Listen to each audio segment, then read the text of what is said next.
여러분 안녕하십니까? 내일 방송 오후 뉴스 시작합니다. 오늘 오전 11시 20분경부터 1시간가량 전국적 통신장애가 발생했습니다.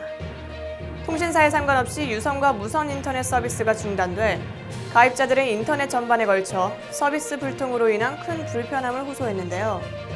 이는 상점 결제 시스템을 비롯해 병원의 전반 시스템과 출결 관리 시스템, 비대면 수업과 군 전상망까지도 연결돼 상당한 사회적 손실로 이어졌습니다.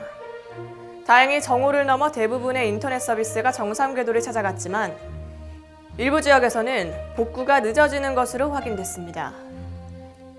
경찰은 이와 관련해 대규모 디도스 공격이 발생한 것으로 파악된다며 자세한 피해와 공격 규모를 조사 중이라고 밝혔습니다.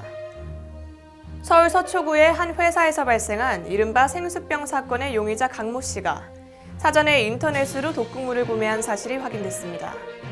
이에 따라 서울 서초경찰서는 사건 용의자인 강모 씨에게 적용한 혐의를 특수상해에서 살인죄로 변경하기로 했습니다. 이는 생수병 물을 마시고 의식을 잃었던 회사의 남녀 직원 가운데 남성 직원 A씨의 사망에 따른 것인데요. 경찰은 강 씨가 인터넷을 통해 구매한 독극물이 피해자 A씨의 혈액에서 나온 독극물과 일치한 것으로 파악됐다며 이로써 강 씨의 혐의를 입증할 증거는 확보된 상황이라고 밝혔습니다. 부산 경남 일대의 최대 성매매 유흥업소 사이트가 폐쇄된 지 불과 한 달 만에 다시 운영되고 있는 것으로 확인됐습니다. 한 달 전 사이트를 폐쇄시키며 운영자도 구속했지만 당초 구속된 운영자는 폭력 조직원으로 다른 조직원이 사이트를 물려받아 운영하는 것으로 나타났습니다. 경찰에 따르면 부산경찰청 강력범죄수사대는 지난 9월 부산과 경남 지역 최대 성매매 유흥업소 사이트 운영자 2명과 사이트 개발자 1명 등 총 3명을 구속하고 해당 사이트 정보를 모두 삭제한 후 지난달 13일 사이트를 폐쇄했습니다. 그러나 한 달 후인 이달 22일 재개해 버젓이 운영 중인 것으로 확인됐는데요. 경찰은 해당 사이트가 부활한 것은 조직폭력배가 개입해 사이트 운영에 관여했기 때문으로 보고 있습니다. 오늘 독도의 날을 맞아 각 기관에서 다양한 캠페인과 함께 행사가 진행됩니다. 사단법인 독도수호연합회는 독도의 날을 맞이해 독도는 대한민국의 영토임을 널리 알리고 세계 각국에 홍보하기 위한 기념행사를 가졌습니다.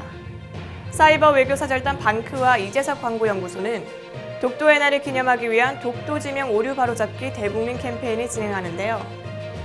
스마트폰과 컴퓨터를 이용해 세계 곳곳의 독도와 동해 오류를 발견하고 이를 시정하는 내용의 캠페인입니다. 실제로 아직까지도 일본해를 단독 표기하는 등 국제기구나 포털 사이트에서 잘못 표기된 지도를 사용하는 경우가 많다고 하는데요. 성신여대 서경덕 교수는 독도의 날을 맞아 독도를 자국 영토로 표시한 일본 방위성 측에 수정을 요청하는 항의 메일을 보내기도 했습니다. 이처럼 대한민국은 10월 25일 독도의 날을 맞아 다양한 캠페인으로 독도 사랑을 실천하고 있습니다. 한낮 기온이 22도까지 올라 다시금 맑은 날씨가 이어지겠습니다. 그러나 아침 저녁 상당한 기온차로 인해 감기와 같은 환절기 질환 환자가 급증하고 있다고 하니 주의하셔야겠는데요. 무엇보다도 생활 속 습관이 중요하다고 합니다. 실내에 가습기를 배치하고 물을 많이 마시는 등 평소 적당한 운동과 함께 일찍 자는 사소한 습관만으로도 환절기 질환으로부터 우리 몸을 지킬 수 있다고 합니다. 뉴스 마치겠습니다. 시청해주신 여러분 고맙습니다.